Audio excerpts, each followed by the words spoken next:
দেবলীনাকে suicide attempt করতে দেখে এবার মাথা ঘুরে পড়ে গেল ইন্দ্রাণী। হ্যাঁ বন্ধুরা, ভিডিওতে লাইক দিয়ে দেখতে থাকুন। যে মুহূর্তে কিনা দেবলীনা নিজের গায়ে আগুন ধরিয়ে দিতে নেয়, ঠিক সেই মুহূর্তে ঈশান বলতে থাকে যে আমি আমার সিদ্ধান্তে অটল থাকবো, আমি ঠিক করে ফেলেছি, আমি এরকম নোংরা দুশ্চরিত্র মেয়েকে কোনো মতে বিয়ে করবো না, এবং এঙ্গেজমেন্ট করা তো দূরে থাক, আজকের এই অনুষ্ঠানটা এখানে সমাপ্তি হলো। অন্যদিকে গেস্টরা যখন সেখান থেকে বিদায় নিতে থাকে, ঠিক সেই মুহূর্তে হঠাৎ করেই ইন্দ্রাণী গাঙ্গুলি যখন মাথা ঘুরে পড়ে যায় এবং আয়ুষ বলতে থাকে যে মা মা তোমার কী হলো, ঠিক সেই মুহূর্তে কুসুম বলতে থাকে যে দেবী মা আপনার কী হলো, আপনি কথা বলছেন না কেন। ঠিক সেই মুহূর্তেই দেবলীনা বলতে থাকে যে যাক বাবা ভালো হলো, এই উসিলাতেই না হয় আমার কোনো মতেই সুইসাইড অ্যাটেম্প্ট করাটা কিছুক্ষণের জন্য অন্তত আটকানো গেল। অন্যদিকে যখন সকলে মিলে ইন্দ্রাণীকে নিয়ে হসপিটালে ছুটে এবং হসপিটালে ছোটা মাত্রই যখন ডক্টররা জানায় যে ওনার হার্ট অ্যাটাক হয়েছে, অন্যদিকে এই কথা শোনা মাত্রই যখন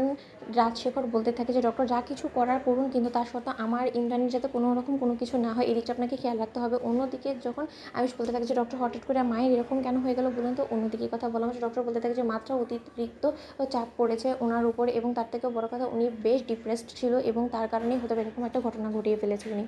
অন্যদিকে যখন দেবলীনার মা দেবলীনাকে বলতে থাকে যে দেবলীনা বেবি এই একটা সময়, এই সময়ের সুযোগটাকে লুফে নাও, কারণ এরপরে হয়তো বা এরকম সময় তুমি আর কোনোদিনও পাবে না, তাই আমি তোমাকে বলছি ও বাড়ির বউ যদি তোমাকে হতে হয় তাহলে এখন ন্যাকা কাতুনি কেঁদে ইন্দ্রাণীর মন জয় করতে হবে, বিশ্বাস জয় করতে হবে। অন্যদিকে যখন দেবলীনা ডক্টরকে বলতে থাকে যে ডক্টর আমরা কখন আন্টির সঙ্গে গিয়ে দেখা করতে পারবো, ঠিক সেই মুহূর্তে ডক্টর বলতে থাকে যে আপাতত ওনার কন্ডিশন স্টেবল আছে, আপনারা চাইলে কি ওনার সঙ্গে দেখা করে আসতে পারেন, কিন্তু ওনাকে কোনো রকম কোনো কিছু বলে এমন কিছু বলবেন না যার কারণে উনি আবার উত্তেজিত হয়ে যায়, কারণ উত্তেজনা ওনার পক্ষে একদমই ঠিক না। অন্যদিকে যখন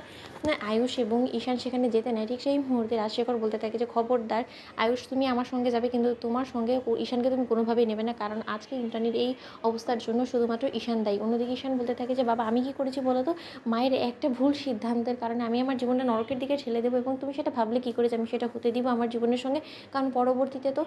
মায়ের এই ডিসিশনের জন্য আমাকে পস্তাতে হবে। অন্যদিকে আয়ুষ বলতে থাকে যে থাক ঈশান থাক, এই হসপিটালে না অন্তত মাকে রেহাই দে, মাকে অন্তত সুস্থ হয়ে বাড়ি ফিরতে দে, তারপরে না আমরা এই বিষয়টা নিয়ে কথা বলবো। অন্যদিকে যখন দেবলীনা বলে থাকে যে আঙ্কেল কোনো মতে আমি আন্টির সঙ্গে গিয়ে একবার দেখা করে আসতে পারি, ঠিক সেই মুহূর্তে যখন রাজশেখর বলতে থাকে যে হ্যাঁ তোমরা চলো। অন্যদিকে যখন ইন্দ্রাণী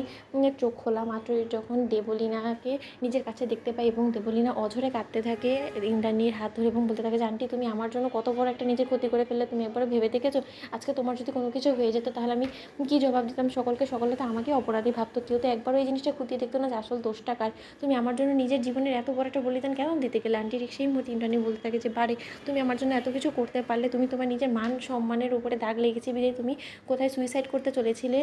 সেই জায়গায় আমার যদি এরকম একটা টেনশনের কারণে এরকম হয়েও থাকে তাহলেই বা কি, আমি মরে গেলেও তো আমার ভালোই হতো, কারণ অন্তত ঈশানকে তো আমার জন্য পস্তাতে হতো না, তাই না। তো বন্ধুরা লাইক কমেন্ট শেয়ার করে সাবস্ক্রাইব করতে ভুলো না।